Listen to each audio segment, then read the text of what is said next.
Hello बच्चों, क्या हाल चाल है। तो बच्चों, आज हम लोग जो सोशल साइंस के टॉप 100 क्वेश्चन की श्रृंखला है, जो सीरीज है, उसका दूसरा पार्ट है। उम्मीद है पहले पार्ट से आपको काफी फायदा हुआ होगा, आपको काफी प्रॉफिट हुआ होगा। तो चलते हैं हम लोग आज दूसरे पार्ट पे। ठीक है। अगर आप एग्जाम से पहले इन सभी क्वेश्चंस का आप एक बार पढ़ लेंगे और उनको रिवाइज कर लेंगे तो उम्मीद है कि आपके 20 नंबर तो एकदम कंफर्म हो जाएंगे। ठीक है, चलिए देखते हैं क्वेश्चन को हम लोग, और आराम से आप साल भर पढ़े होंगे, उसको ध्यान में रखते हुए आप पढ़िए। ठीक है, देखिए, given below are two statement, assertion A and R reason, read the statements and choose the correct option.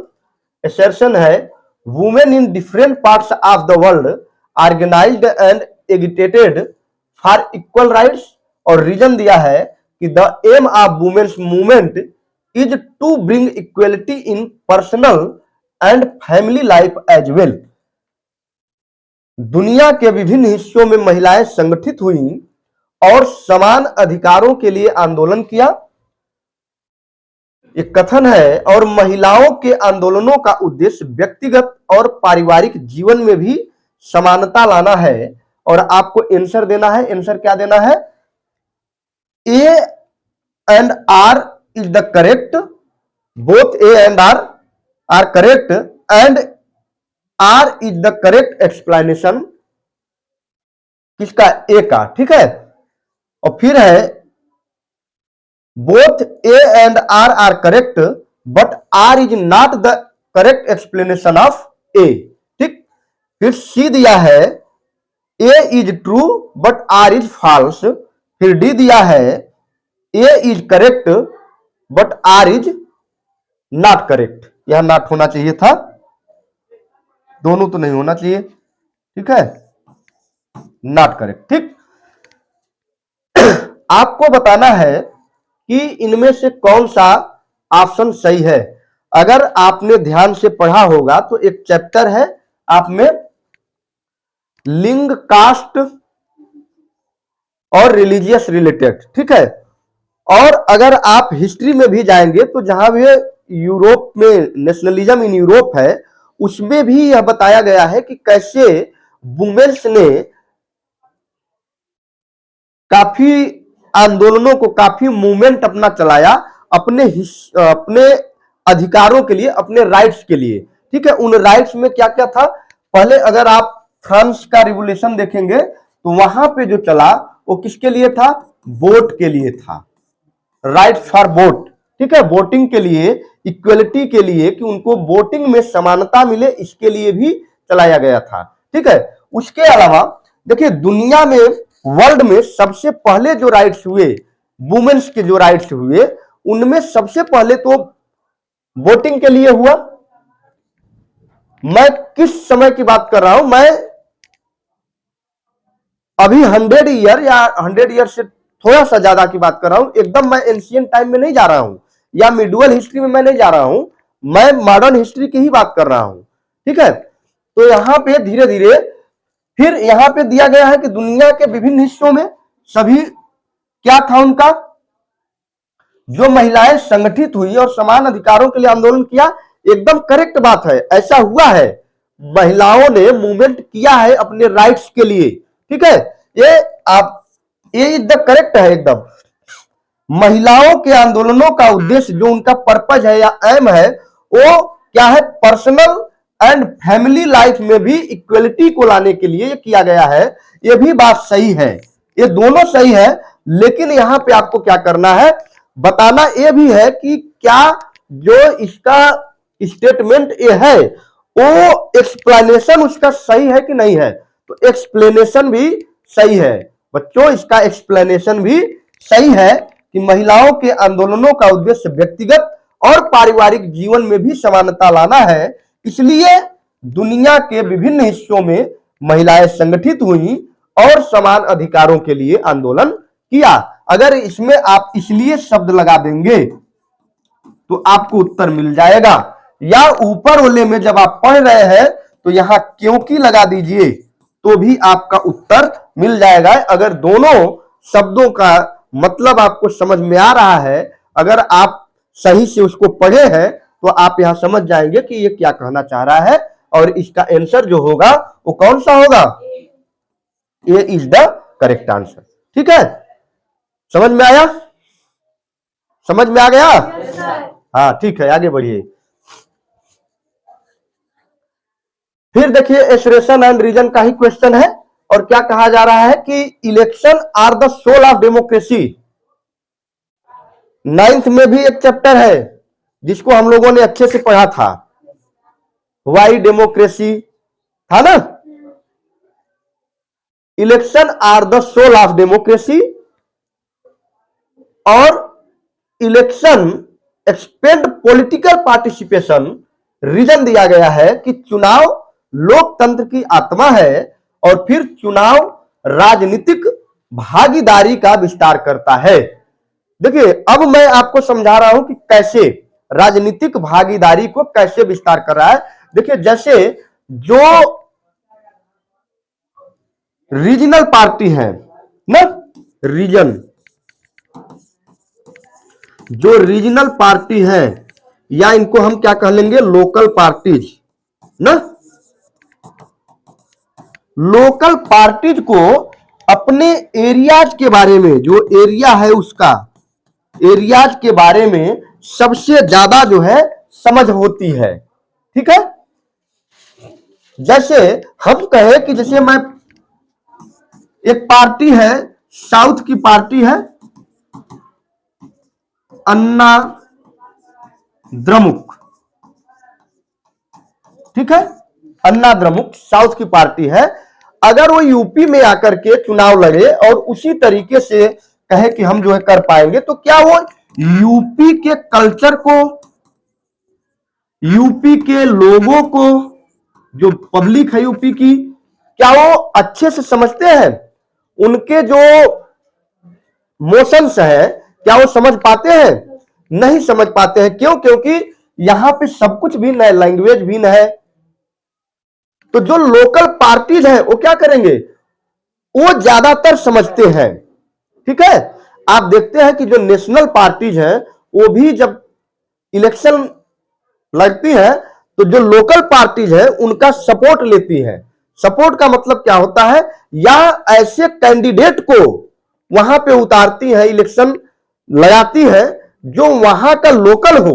Local होने का अर्थ क्या है कि लोकल होने से वह अपनी चीजों को, वहां की चीजों को अच्छे से वो क्या करता है, समझता है। इसलिए जो है उसको वहां पे लगाया जाता है। कास्ट फैक्टर, रिलीजियस फैक्टर, ये सारे फैक्टर काम करते हैं इलेक्शन में। और कहा गया है कि अगर आपको डेमोक्रेटिक रहना है, डेमोक्रेटिक का जो इलेक्शन है इसलिए सोल कहा गया है क्योंकि बगैर इलेक्शन के कोई डेमोक्रेसी ज्यादा दिनों तक सफल नहीं हो पाएगी। या तो वहां पे आर्मी हो जाएगा, हावी हो जाएगा। ठीक है, पिछले क्लास में हमने आपको बताया था, या तो वहां आर्मी हो जाएगा या फिर कॉन्स्टिट्यूशनल मोनार्च हो जाएगा। अगर लॉन्ग टर्म तक इलेक्शन नहीं हुए तो कॉन्स्टिट्यूशनल मोनार्च हो जाएगा, संवैधानिक राजतंत्र हो जाएगा, या फिर वहां पे जो है आर्मी वाला सिस्टम हो जाएगा। ठीक है, अब इलेक्शन से क्या होता है कि अगर कोई गवर्नमेंट है, ठीक है, अगर उसने 5 ईयर तक, या जो भी सिस्टम है 4 ईयर, जैसे अमेरिका में 4 ईयर का सिस्टम है, जो प्रेसिडेंट होता है 4 ईयर के लिए होता है। अपने यहां जो मेंबर होते हैं 5 ईयर के लिए होते हैं, प्रेसिडेंट भी 5 ईयर के लिए होता है। ठीक है, तो जो 5 ईयर है उसमें अगर किसी गवर्नमेंट ने ठीक ढंग से काम नहीं किया, या उसका वर्क हमें समझ में नहीं आया, पब्लिक को नहीं समझ में आया, तो क्या करेंगे, पब्लिक उस गवर्नमेंट को हटा देगी बाय इलेक्शन। अब सोचिए कि इलेक्शन ही अगर ना हो तो फिर वो तो बना रहेगा ना। इसलिए इसको, इलेक्शन को क्या कहा गया है, डेमोक्रेसी का सोल कहा गया है, द सोल ऑफ डेमोक्रेसी। इसे कहा गया इलेक्शन को। फिर कहा है कि चुनावी राजनीति भागीदारी का विस्तार करते हैं। तो अभी हमने समझाया कि बिल्कुल करते हैं, तो दोनों सही है। ठीक है, ए और आर दोनों सही है, और एक्सप्लेनेशन भी सही है। क्योंकि अगर रीजनल पार्टीज नहीं होंगी, लोकल पार्टीज नहीं होंगी, और अगर और चुनावी जो राजनीति होती है वो सबकी भागीदारी को, सभी के पार्टिसिपेशन को बढ़ाता है ना। अलग अलग जगहों से अलग अलग तरह के लोग चुन करके जाते हैं, तो इसमें क्या है, उनकी पार्टिसिपेशन बढ़ रहा है ना, तो ये चुनावी भागीदारी को भी क्या कर रहा है, बढ़ा रहा है। तो ये दोनों सही है, ये इसका भी आंसर सही है। ठीक है, चलिए आगे चलते हैं। जहां नहीं समझ में आएगा पूछ सकते हैं आप। ठीक है, consider the following statement on power sharing and choose the correct option. It is strengthens democracy, it reduces conflict between social groups, it ensures political stability, and it brings about socio-economic conflict between parties। सत्ता के बंटवारे पर निम्नलिखित कथनों पर विचार कीजिए। Power sharing की बात कर रहा है कि क्या क्या सिस्टम है। यह लोकतंत्र को मजबूत करता है। अभी तो हमने कहा सत्ता का बंटवारा, पावर शेयरिंग। ठीक है, पावर शेयरिंग आप जानते हैं कि दो है, क्या है, एक हॉरिजॉन्टल है और एक वर्टिकल है, एक ऊर्ध्वाधर है, एक क्षैतिज है। हॉरिजॉन्टल में कौन कौन से हैं, बताएगा कोई, बताइए।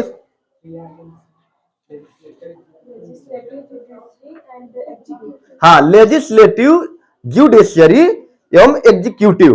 ठीक है, ये हॉरिजॉन्टल है। और वर्टिकल क्या क्या है, वर्टिकल में बताइए, नहीं मालूम, क्यों रिया?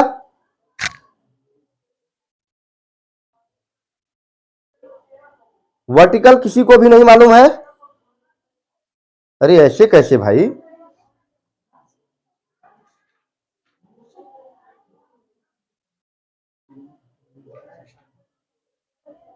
चलिए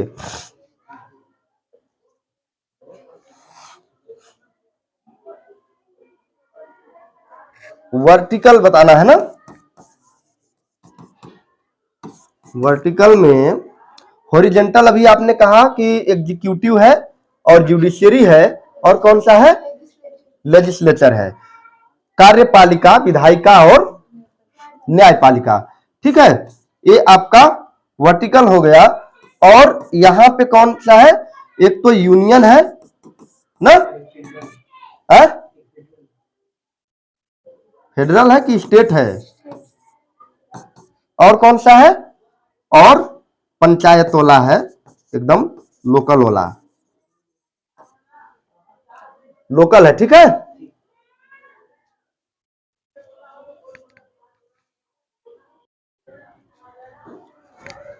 ठीक है, वर्टिकल में यूनियन, इंडिया की हम बात कर रहे हैं। ठीक है, इंडिया में यूनियन लेवल का, स्टेट लेवल का, और पंचायतों लेवल का, पंचायत के लेवल का, या इसे ही कम्युनिटी लेवल भी कह सकते हैं आप। ठीक है, फिर क्या कर रहा है कि यह लोकतंत्र को मजबूत करता है, बिल्कुल करता है, यह मजबूत तो करता है। ठीक है, स्ट्रेंथ लाता है, यह सामाजिक समूहों के बीच संघर्षों को कम करता है, कंफ्लिक्ट को घटाता है ना। आप पढ़े होंगे तो जो पावर शेयरिंग से क्या है, कंफ्लिक्ट घट जाता है। कैसे घट जाता है, जैसे बंटवारा हो गया कि भाई आप ऐसा करो, जैसे मैं क्या कर रहा हूं कि जैसे देखो, आप यूनियन और स्टेट लीजिए। ठीक है, यूनियन के जो कार्य है वो अलग है, स्टेट के जो है वो कार्य अलग है। तो दोनों के कार्यों के जो बंटवारा है उसको हो जाने से यहां पे कंफ्लिक्ट घट जाता है। नहीं तो केंद्र और राज्यों के बीच झगड़े हो जाएंगे, फिर ठीक है, छोटे छोटे समूहों के बीच झगड़े हो जाएंगे। तो यहां सत्ता का बंटवारा हो जा रहा है, इसलिए जो है सिस्टम ये बदल गया, कंफ्लिक्ट कम हो गया। ये भी बात सही है, यानी दो सही हुआ। फिर क्या है, यह राजनीतिक स्थिरता को सुनिश्चित करता है। बिल्कुल, पावर शेयरिंग जो है वो क्या करता है, it ensure political stability, stability को बढ़ा देता है ना। ये भी सही है, ये भी सही है। फिर क्या है, यह दलों के बीच सामाजिक आर्थिक संघर्ष लाता। अरे सामाजिक आर्थिक संघर्ष को कम करता है ना, लाता थोड़ी ना है, कम करता है, उसको घटाता है। सोशियो इकोनॉमिक कॉन्फ्लिक्ट को घटा देता है, बढ़ाता नहीं है, इसलिए ये जो है गलत है। और इसमें भी आंसर कौन सा सही है? ए सही है। ठीक है, समझ में आ रहा है?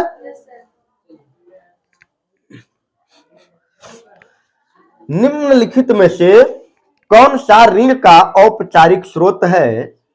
विच of the following is a formal source of credit? Credit के फॉर्मल सोर्स क्या क्या है? क्रेडिट के फॉर्मल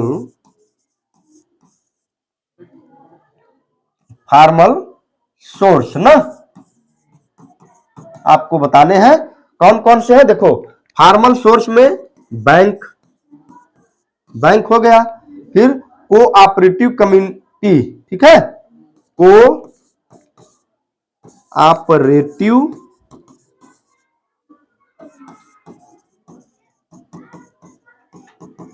कमेटी, ठीक है, बैंक हो गया, इसके बाद कोऑपरेटिव कमेटी है, और भी छोटे छोटे जो लघु बैंक हैं, छोटे छोटे एनबीएफसी के माध्यम से जो बैंक होते हैं, एनबीएफसी के माध्यम से, ठीक है, वहां भी वो भी जो है क्या है? फॉर्मल है। और ये सारे जो है, चाहे आपके रिलेटिव आपको कर्ज दे रहे हो तो भी इनफॉर्मल है, आपको कोई बिजनेसमैन आपको कर्ज मुहैया करा रहा हो वो भी इनफॉर्मल है, इसके बाद साहूकार, तो ये तो सबसे बड़ा इनफॉर्मल है ना। तो ये तीनों इनफॉर्मल है, तो पूछा क्या है?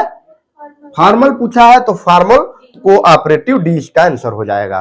ठीक है, इसमें अगर कहीं से मान लीजिए यहां सहकारी समिति न देकर बैंक हो, तब तो आपको बैंक मारना होगा। ठीक है, तो आपको याद रखना है। ठीक है, कोई दिक्कत? चलिए, Kanta work in office, she receive salary regularly at the end of the month, apart from salary the get facility as per the rules set by the government. Salary पाती है और उसके बाद जो फैसिलिटी पाती है जो गवर्नमेंट सेट करती है। ठीक है, फिर कह रहा है कि Kanta is working in which of the following fields? Kanta किस फील्ड में काम करती है, ये आपको बताना है। ठीक है, क्या है कि ऑर्गेनाइजेशन सेक्टर, ऑर्गेनाइज सेक्टर या अनऑर्गेनाइज सेक्टर या प्राइमरी सेक्टर या सेकेंडरी सेक्टर, किसमें काम करती है? तो इसमें जो है वो ऑर्गेनाइज सेक्टर में काम करती है ना। सैलरी पाती है पूरा ठीक ठाक, ठीक है, महीने के अंत में पाती है, जैसे आता है गवर्नमेंट का सैलरी, कोई गवर्नमेंट जॉब करता है। ठीक है, और इसके बाद फिर क्या है कि गवर्नमेंट के सेक्टर द्वारा जो फैसिलिटी उसको मिल रहा है, जो गवर्नमेंट ने रूल बनाया है, चाहे वो किसी भी कंपनीज के बनाया हो, अलग बात है वो। ठीक है, तो ये क्या हो जाएगा? इसमें आंसर क्या हो जाएगा? ये हो जाएगा ऑर्गेनाइज सेक्टर से वो काम करती है। अनऑर्गेनाइज सेक्टर में ये जरूरी नहीं है कि उसे सैलरी रेगुलरली मिलेगी और एंड ऑफ द मंथ मिलेगी, या एक डेट फिक्स को आएगी, इसकी भी कोई गारंटी नहीं है।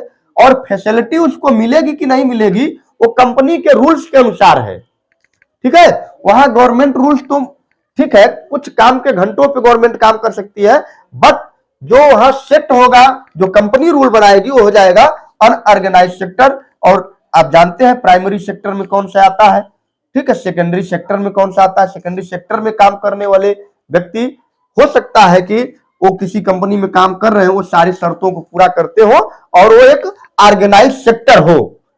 ठीक है, तो ये, लेकिन ये आंसर नहीं होगा। आंसर कौन होगा? क्योंकि यहां पे ऑर्गेनाइज सेक्टर दिया है, इसलिए आंसर कौन सा हो जाएगा? ऑर्गेनाइज सेक्टर हो जाएगा। ठीक है,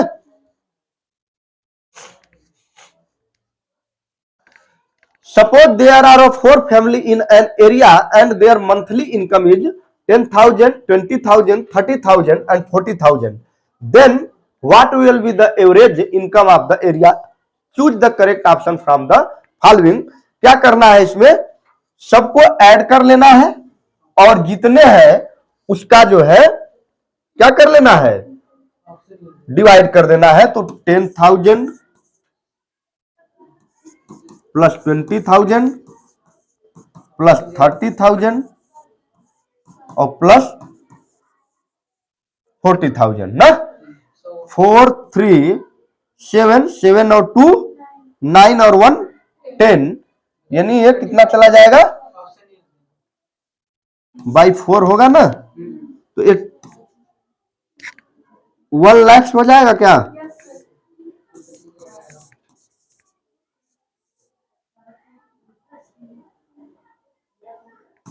बाई 4, तो कितना हो जाएगा 25,000, ठीक है, average.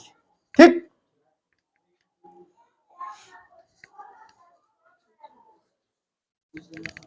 Which of the following pairs is correctly matched, कौन सा करेक्टली मैच्ड है, क्या क्या है इसमें, इसमें है प्राइमरी सेक्टर फिशरमैन, और फिर है सेकेंडरी सेक्टर प्रेस्ट, फिर टेरिटरी सेक्टर बास्केट वीवर्स, और फिर डी है क्वाटरनरी सेक्टर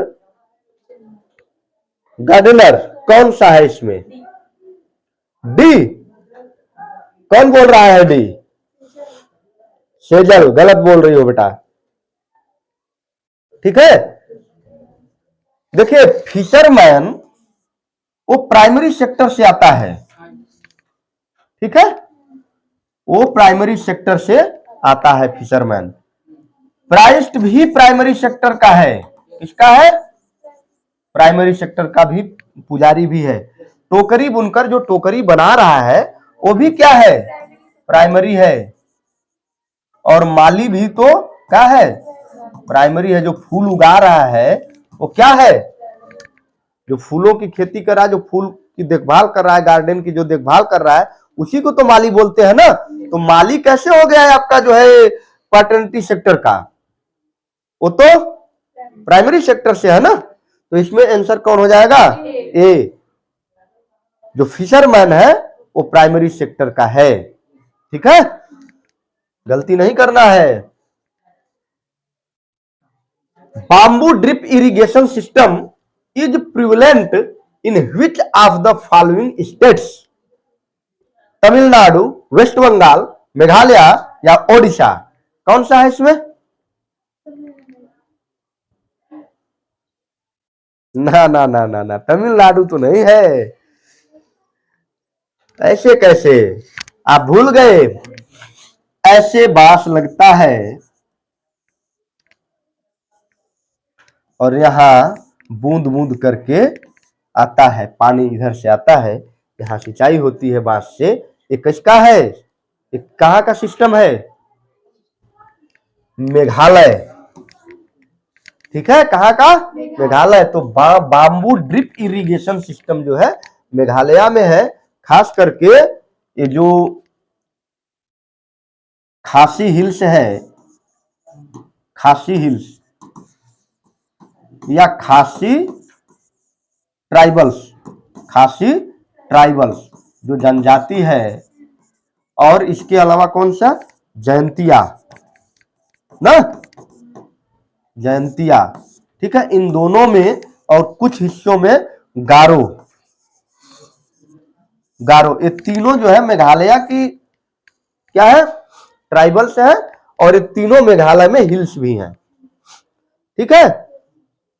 ये जो सिंचाई होती है अप्रॉक्सीमेटली 100 मीटर तक की दूरी तक जाता है पानी, ठीक है, पर मिनट जो है 20 से 30 बूंद जो है गिरता है, ठीक है। तो ये कहां पे होता है, मेघालय में होता है, इसको आप ध्यान रखिएगा, गलत मत करिएगा, ऐसे प्रश्न तो गलत एकदम होने नहीं चाहिए किसी भी कीमत पर, ठीक है।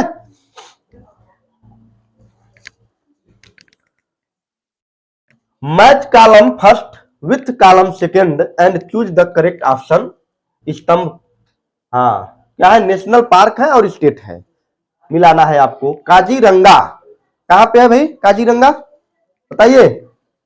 अरे आपके प्रधानमंत्री नरेंद्र मोदी जी काजीरंगा में ही तो गए थे मेरे ख्याल से, काजीरंगा असम में, शायद जिम कार्बेट में गए थे, इसी दोनों में से गए थे।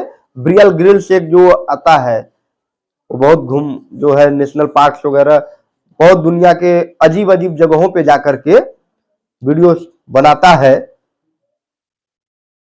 सर्वाइव करता है वहां पे जाकर के मुश्किलों में, ठीक है। तो कहां है काजीरंगा, काजीरंगा नेशनल पार्क असम में, कहां पे, असम में। Jim Corbett, Jim Corbett Uttarakhand. Sundarban, कई बार आप पढ़े हैं सुंदरबन डेल्टा, वेस्ट बंगाल। अब बचा एक बांधवगढ़ एमपी में। अब मिला लीजिए आप कौन सा आंसर है। डी, फर्स्ट का बी, सेकंड का सी, सेकंड सी, थर्ड डी और ठीक है डी इसका आंसर है। ठीक है, चलिए देखिए, ये सारे नेशनल पार्क है भारत के, इंडिया के सभी नेशनल पार्क है जो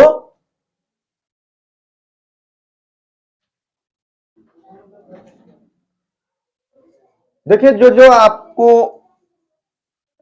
दिख रहा है ये कलर, शायद नहीं दिख पा रहा है ना,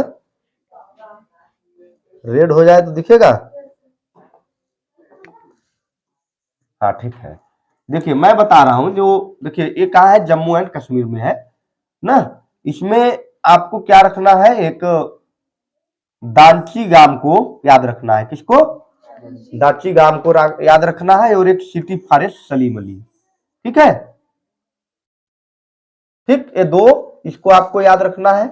और लद्दाख में एक ये है हिमुस, इसको ध्यान रखिएगा। फिर इसके बाद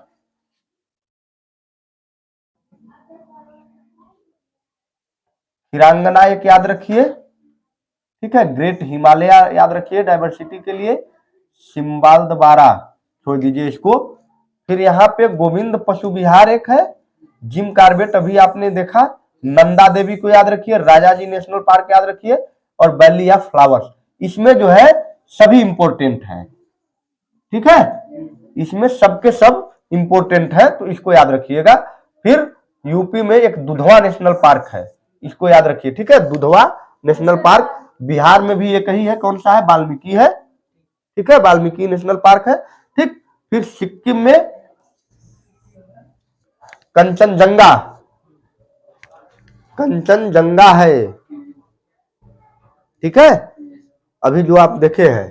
ठीक, नामदफा अरुणाचल प्रदेश, इसको याद रखिएगा। जो आपके परीक्षा के लिए, और काजीरंगा अभी आपने देखा असम, यहां पे काजीरंगा। मानस ये भी है, और देहिंग पटकाई, इसको याद रखिए, देहिंग पटकाई। और बस इतना, तीन वहां याद रखिए। नागालैंड में एक ही है, याद रख सकते हैं आप। फिर मेघालय में दो है। नोकरेक को याद रखिए, बाकी उसको भूल भी जाएंगे, कोई दिक्कत नहीं है, लेकिन नोकरेक याद रखिए। ठीक है, आ सकता है नोकरेक। मणिपुर में कैबुल लामझाओ और सिरुई, ये दोनों इंपोर्टेंट है। ठीक है, खासकर पहला वाला कैबुल लामझाओ। ठीक है, फिर इधर कोई खास है नहीं, इसको छोड़ दीजिए। वेस्ट बंगाल में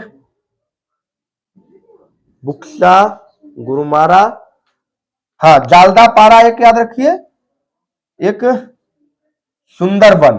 ठीक है, ये दो, जालदा पारा और हाँ, और फिर एक कहां पे है? झारखंड में बेल्टा है। भीतर कनिका, ये बहुत इंपॉर्टेंट है। भीतर कनिका और सिमलीपाल दोनों बहुत इंपॉर्टेंट है। ये जो ओडिशा के दोनों हैं, ये दोनों के दोनों मोस्ट इंपॉर्टेंट है। ठीक है, सिमलीपाल और भीतर कनिका। भीतर कनिका तो एकदम इंपॉर्टेंट है। ठीक है, फिर कौन है छत्तीसगढ़ में? गुरु घासीदास, इंद्रावती और कांगेर, इन ये दोनों, गुरु घासीदास और इंद्रावती। तेलंगाना में जो है महावीर हरिना, ये तीसरा वाला मृगवानी, मृगवानी। ठीक है, मृगवानी जो है आपको याद रखना है। और सुंडालैंड, सैडले पीक यहां याद रखना है। ठीक, सैडले पीक। और फिर आंध्र प्रदेश में पापीकोंडा, राजीव गांधी, रामेश्वरम, इसको याद रखिए। श्री वेंकटेश्वरम छोड़ दीजिए। गल्फ ऑफ मन्नार याद रखिए। ठीक है, फिर मुंडू मलाई, मुडू मलाई। ठीक, अन्नाई मुडी 16, इराविकुलम, माथिकेट्टम 16, पंबादुम 16, पेरियार याद रखिए केरल में। ठीक है, और साइलेंट वैली, ये दो, पेरियार और साइलेंट वैली दोनों को याद रखिए। आंसी, बंदीपुर, बांदीपुर याद रखिए, ठीक। और बनेरघट्टा, इसको भी याद रखिए। कुंद्रमुख, नागरहोल, ये दो याद रखिए, बांदीपुर और बनेरघट्टा, ठीक है। चंदोली, गुगमली, नबीगना, पेंच, पेंच याद रखिए, ठीक है। टोडप्पा, ये दोनों, पेंच और टोडप्पा। यह देखिए बांधवगढ़ जो आपको अभी दिया है, दिनोसुर फॉसिल, घुघुआ फॉसिल, एक कान्हा इंपोर्टेंट है, पूनो इंपोर्टेंट है, माधव पन्ना इंपोर्टेंट है, ठीक है। पेंच है, संजय, सतपुड़ा रेंज आप जानबे करते हैं, वन विहार, ठीक है। फिर इधर गुजरात में ब्लैक बुक, ठीक है, गिर, दोनों है, सही है, ठीक है। और खेलाडियो, मुकुंदरा हिल्स, रणथंभौर और सरिस्का, ये दोनों, ठीक है। रणथंभौर और सरिस्का, और एक ठो ये कालेसर, ठीक। ये जितने भी आपकी परीक्षा में पूछे जा सकने वाले थे, उसको हमने बताया कि ये अगर आप देख लेंगे तो आपको एकदम कंफर्म हो जाएगा कि कहां पे कौन है, और एक भी परीक्षा में आपसे छूटेगा नहीं नेशनल पार्क, ठीक है। चलिए, ठीक है। Choose the correct option to fill in the blank. In the early 19th century, a girl married into a very orthodox family wrote an autobiography called अमार जीवन। अमार जीवन नाम की आत्मकथा एक रूढ़िवादी फैमिली से होते हुए, जहां पे महिलाओं को पढ़ने नहीं दिया जाता था, ठीक है, वहां पे जन्म लेकर के इन्होंने आत्मकथा लिखी। उनके घर के बगल में एक स्कूल चलता था, उससे जो आवाजें आती थी उससे सुन सुन करके इन्होंने बंगाली भाषा सीखी। बंगाल की है अमार, अमार जीवन इसी से है, अमार बंगाल सुन रहा है ना।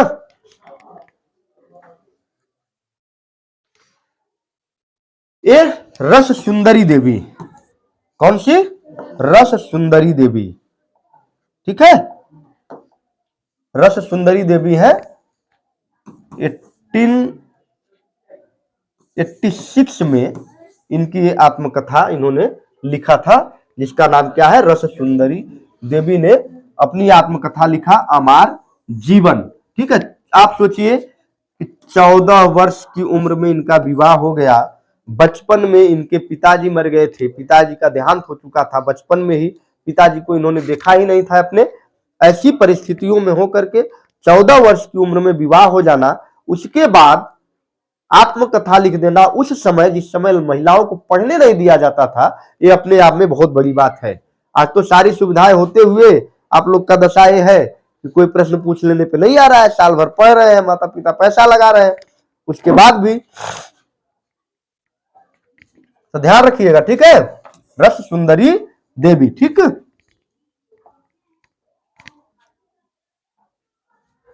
Arrange the following event in the chronological order and choose the correct option.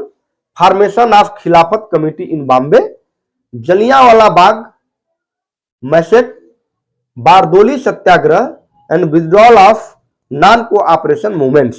आपको क्या करना है, इनको सीरियल से लगाना है, ऑर्डर से प्लेस करना है। और ऑर्डर से कैसे प्लेस करना है, कब ये घटनाएं घटित हुई, याद आ रहा है? कुछ नहीं याद होगा, मुझे मालूम है।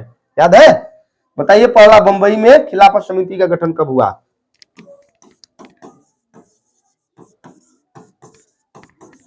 मार्च 99। कौन कौन से? अली ब्रदर्स, अली ब्रदर्स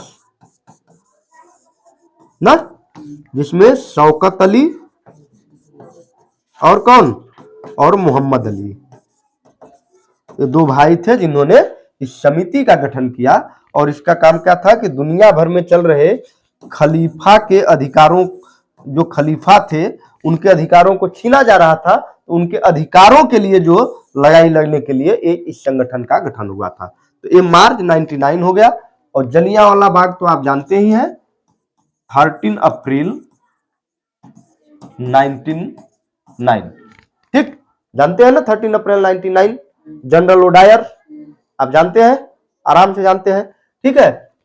बारदोली 1928, ये क्या है, फार्मर मूवमेंट है, किसानों का मूवमेंट है, और जिसके नेता कौन है, सरदार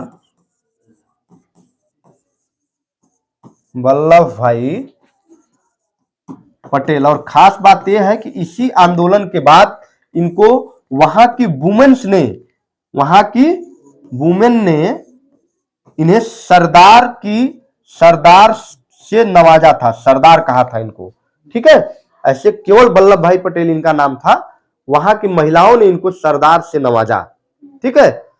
तो एक कब घटित हुई, 1928 में। और सहयोग आंदोलन आप जानते हैं कि चौरी चौरा कांड 1922, कौन सा महीना, फरवरी, दिन कौन सा, 5 फरवरी, ठीक है, 4-5 फरवरी 1922, ठीक। और सहयोग आंदोलन तो अब आप लगा ही सकते हैं, पहला, दूसरा, फर्स्ट, सेकंड और fourth and third, first, second, fourth and third, ठीक है, इसमें कोई दिक्कत, ठीक।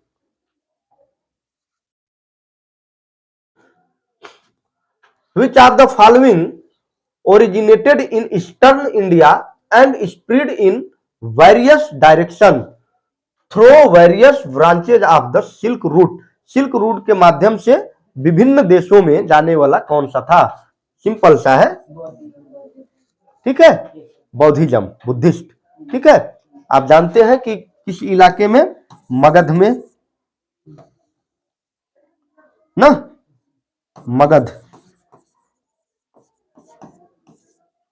मगध में ये उपजा, फिर यहां से विभिन्न मार्गों में, रेशम मार्ग के माध्यम से कहा गया, चाइना गया, ठीक है, एशिया के अन्य और देशों में गया, फिर श्रीलंका गया ना, ऐसे ये फैलता रहा। तो इसका आंसर कौन सा हो जाएगा, सी, बौद्ध धर्म, ठीक। 1915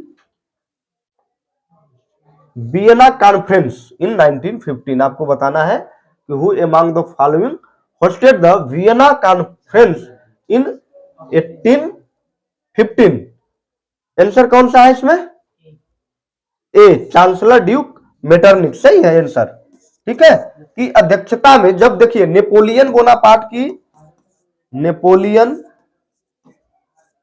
बोनापार्ट की जब पराजय हुई, उसके बाद Europe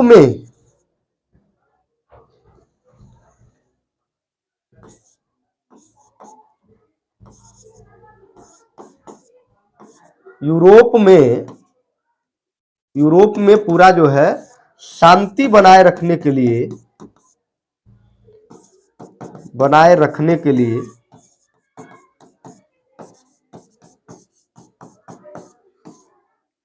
Britain, America, France, Britain, Austria और पर्शिया, अमेरिका नहीं, ब्रिटेन, ऑस्ट्रिया, पर्शिया जैसे देश जो है इसमें क्या हुए, शामिल हुए। और ये वियना में, ऑस्ट्रिया की कैपिटल वियना में इसका आयोजन किया गया।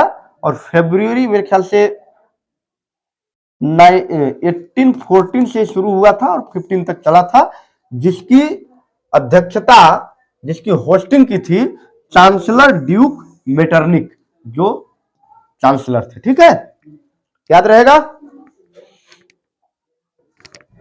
चलिए, select the formal source of credit from the given source and choose the correct option. अभी आप पीछे पढ़े हैं, इसमें कोई दिक्कत की बात ही नहीं है। Bank, money lender, cooperative society and trader, first and third होगा इसमें, फर्स्ट एंड थर्ड जो ये फॉर्मल है, बाकी दो इनफॉर्मल है, ठीक है, आप समझ ही गए हैं, इसमें तो कोई दिक्कत है ही नहीं। Which of the following sector has the highest share in employment in India? Primary, secondary, tertiary या फिर क्वार्टाइल, कौन सा है इसमें? क्या कह रहा है कि निम्नलिखित में से किस क्षेत्र की भारत में रोजगार में हिस्सेदारी अधिक है? रोजगार में, एम्प्लॉयमेंट में सर्वाधिक हिस्सेदारी है किसकी? प्राइमरी सेक्टर की। ठीक है, अभी भी 60%, एबव देन 60% जो एम्प्लॉयमेंट है वो कहां पे है? प्राइमरी सेक्टर में है। इसलिए इसका आंसर कौन सा हो जाएगा? प्राइमरी सेक्टर हो जाएगा। ठीक है, ध्यान रखना, इसमें ये नहीं करना है। ठीक है, टर्टियरी नहीं करना है। एम्प्लॉयमेंट अगर यहां पे नहीं रहता तो हो सकता था, लेकिन यहां एम्प्लॉयमेंट रोजगार की बात कर रहा है।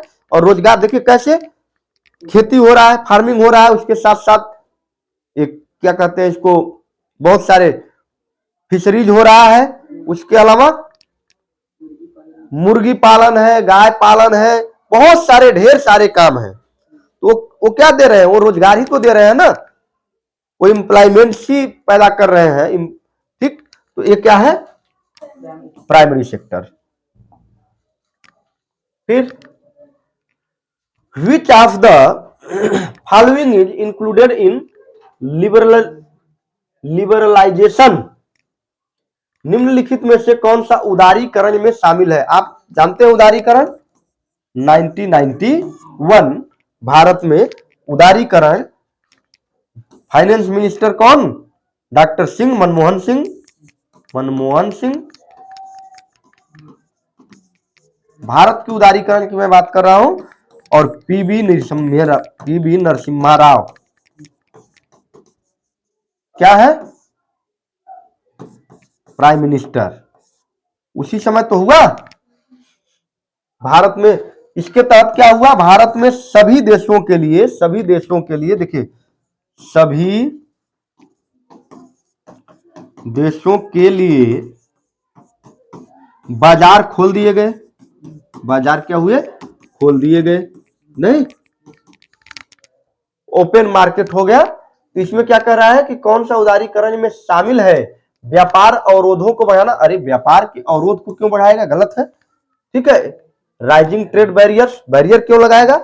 रिमूवल्स ऑफ ट्रेड बैरियर्स, हाँ बिल्कुल, बैरियर्स को हटा दिया गया। जो भी बाजार में आने वाले बैरियर्स थे उनको हटा दिया गया। फिर तीसरा क्या है कि control another country through trade, देश पर नियंत्रण। बिल्कुल नहीं, देश पर नियंत्रण क्या बात है? कोई आएगा तो हमारे देश पर नियंत्रण करेगा? नहीं। फिर क्या कह रहा है कि increasing duty on import and export of goods. अगर हम ड्यूटी बढ़ा देंगे तो कोई हमारी कंट्री में क्यों आएगा ट्रेड करने? क्यों लेकर आएगा अपने सिस्टम को? बताइए, नहीं आएगा ना। तो ये तीनों गलत है। सही कौन सा है? दूसरा सही है कि बैरियर्स को हटा दिया गया। ठीक,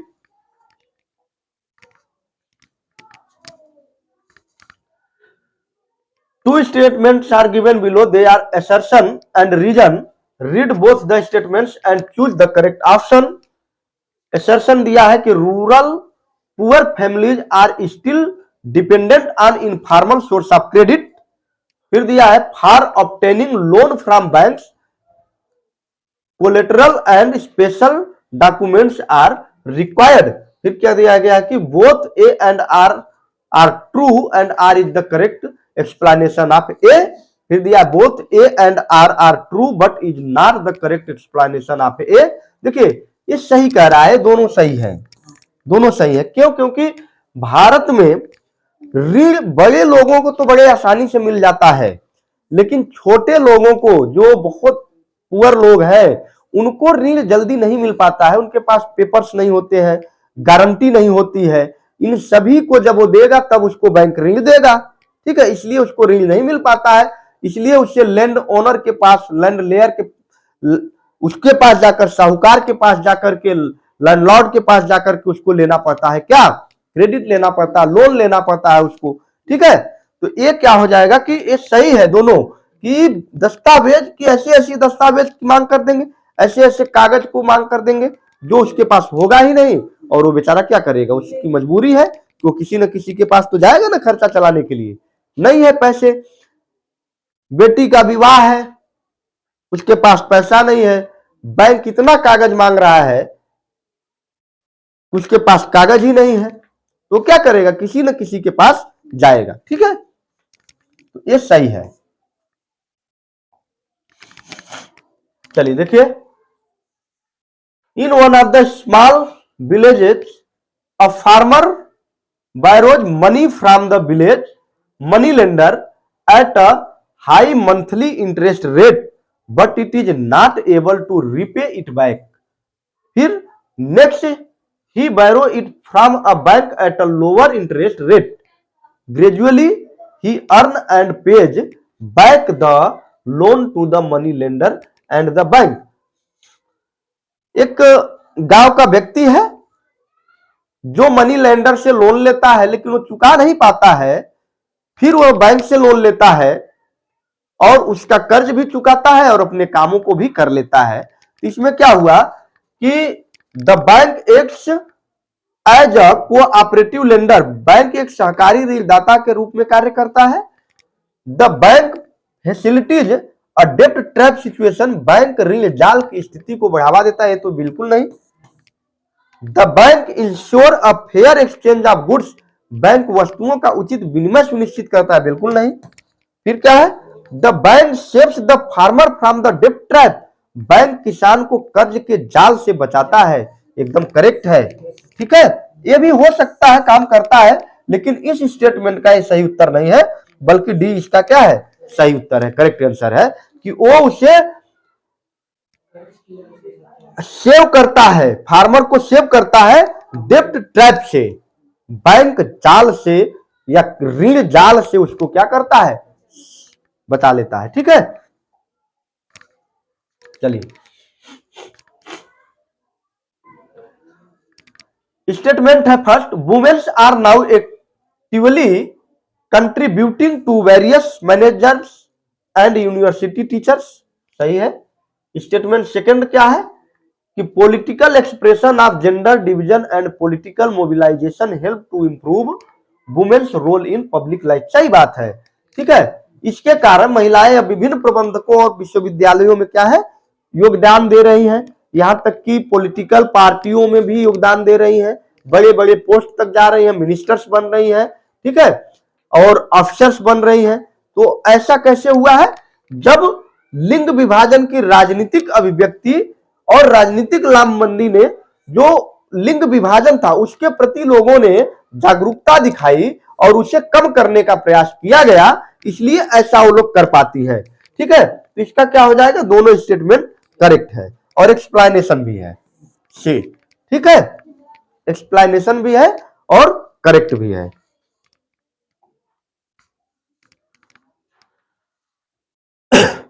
Which are one of the following is a scheduled language as per the Constitution of India, कौन सा इसमें से है, भोजपुरी, गढ़वाली, नेपाली एंड राजस्थानी, कौन सा लैंग्वेज। आप जानते हैं कि 22 लैंग्वेज को ऑफिशियल लैंग्वेज के रूप में बताया गया है भारत की, आप जानते हैं ना, 8वीं अनुसूची जिसमें 22 भाषाओं को रखा गया है। ठीक है, तो उनमें से एक भाषा कौन सी है, नेपाली है।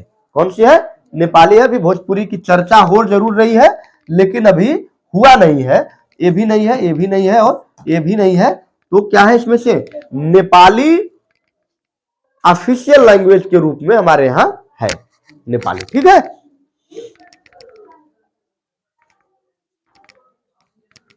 फिर देखिए असर्शन है, multi party system has been adopted in India, बात सही है। और रीजन क्या है, it is capable of accommodating all the social and geographical difference in India, अभी पीछे ही तो मैं इसको बताया हूं, दोनों सही है। ठीक है, यह भारत में सभी सामाजिक और भौगोलिक भिन्नताओं को समायोजित करने में सक्षम है। मैंने कैसे बताया, क्योंकि वहां की पार्टी उसके विषय में जानती है, लोकल पार्टियों की को सब जानकारी होता है, इसके बाद लोकल कैंडिडेट को सब जानकारी होता है, इसलिए उसकी भागीदारता बढ़ जाती है। तो इसका आंसर कौन सा हो जाएगा, ये इज द करेक्ट आंसर। ठीक है,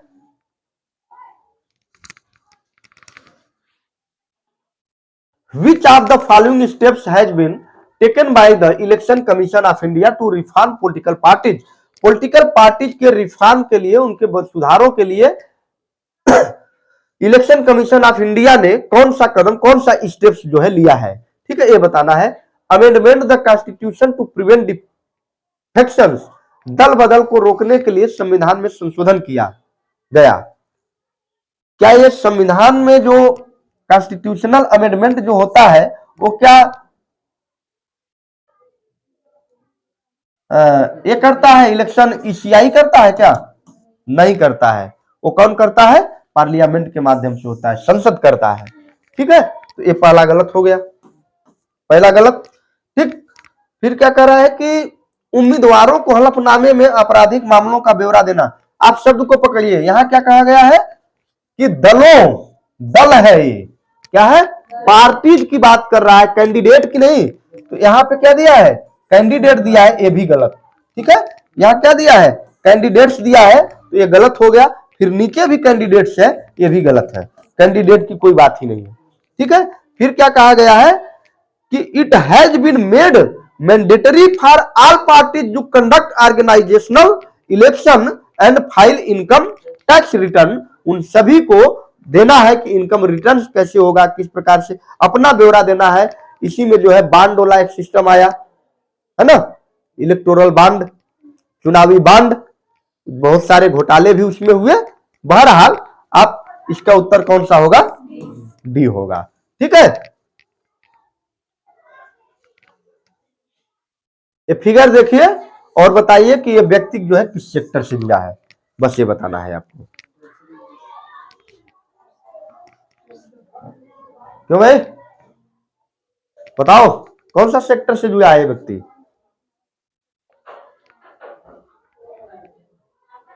नहीं समझ में आ रहा है? डॉक्टर है, डॉक्टर इलाज कर रहा है ना, किसी बच्चे का इलाज कर रहा है, डॉक्टर है वो। तो डॉक्टर किस में आ जाएगा? टर्सरी में। ठीक है, या सर्विस सेक्टर। ठीक है, सेवा क्षेत्र, तो इसमें है टर्टरी में। सेक्टर से काफी सारे सवाल हो गए हैं, मुझे लगता है कि आपको वहां से तो आपके प्रश्न गलत नहीं होने चाहिए। और एसरेशन और रीजन, एसर्शन और रीजन के भी ढेर सारे सवाल हैं, तो गलत वहां होने के भी चांस कम है ना। हमने बताया कि कैसे आप सही कर सकते हैं। ठीक, चलिए स्टेटमेंट है, क्या है? The Indian state has not, किसके बारे में भाई? Read the following provisions regarding secularism in the India. Secularism in India, इसकी बात कर रहा है constitution, and choose the correct option. The Indian state has not adopted any religious as it official religion. देखिए इसी बात से तो हम जो है क्या है, सेकुलरिज्म है। यही तो बात हमको सेकुलरिज्म बनाता है कि स्टेट कोई भी किसी भी धर्म को नहीं मानेगा, किसी भी रिलीजियस को एडॉप्ट नहीं करेगा, या ऑफिशियल रिलीजियस नहीं बोलेगा। यही तो हम में डिफरेंस है ना। तो फिर ये तो हो गया, पहला सही है। ठीक, second number, the constitution gives freedom to all the citizen to practice and propagate any religious. सही है, सबको जो है देता है कि आप अपने धर्म को मान सकते हैं, किसी भी धर्म को मान सकते हैं। ये आप जो जाएंगे फंडामेंटल राइट्स में, फंडामेंटल राइट्स में, तो वहां पे आर्टिकल 25 टू 28 आपको मिलेगा, जो किससे जुड़ा हुआ है? धार्मिक, रिलीजियस से जुड़ा हुआ है, धर्म के मामलों से जुड़ा हुआ है, आर्टिकल 50 टू 28। ठीक है, फिर कह रहा है कि the constitution declare any kind of discrimination done on the basis of religious to be legal. कह रहा है कि संविधान धर्म के आधार पर किए जाने वाले किसी भी तरह के भेदभाव को कानूनी घोषित करता है। बिल्कुल नहीं, बिल्कुल नहीं भाई। आर्टिकल 14 एंड 15 पढ़िए, वहां साफ लिखा गया है कि स्टेट किसी भी कंडीशन में sex, caste, religious and birth place के आधार पर किसी को भी वो क्या करेगा? भेदभाव नहीं करेगा। तो ये स्टेटमेंट गलत है, तीसरा वाला। ठीक है, फिर चौथा है, it gives the government the right to intervene in religious matter for ensuring equality within religious communities. यह सरकार को समानता सुनिश्चित करने के लिए धार्मिक मामलों में हस्तक्षेप करने का अधिकार देता है। बिल्कुल सही है, इसी के तहत तो जो मुस्लिम का जो 3 तलाक वाला मामला है उसमें जो है दखल दिया गया है, तो ये सही बात है। ठीक है, तो इसमें कौन सा हो जाएगा, only first second and fourth, B, only first second and fourth. ठीक है, बी इसका आंसर हो जाएगा। ठीक है, ध्यान से पढ़िए, नहीं वहां पढ़ने में गलती कर देंगे। भारत में विधायी अधिकारों के विभाजन के संबंध में सबसे उपयुक्त विकल्प को चुनिए। Choose the most appropriate option regarding the division of legislative rights in India. फिर क्या यूनियन लिस्ट है, डिफेंस एंड कॉमर्स, बात सही है। स्टेट लिस्ट में कौन से, पुलिस एंड एग्रीकल्चर, ये भी सही है। Concurrent list, forest and communication, सही है। फिर क्या है, रेसिडेंसी सब्जेक्ट क्या है, हाँ देखिए इसमें क्या है, उत्तर सी हो जाएगा। ठीक है, जहां पे दोनों लोग कानून बनाएंगे, लेकिन विभाजन को डिस्क्रिमिनेशन कौन करता है, कि वो जो है क्या करता है, पावर किसके पास अधिक होता है, यूनियन के पास। ठीक है, यूनियन के पास। ठीक ठीक,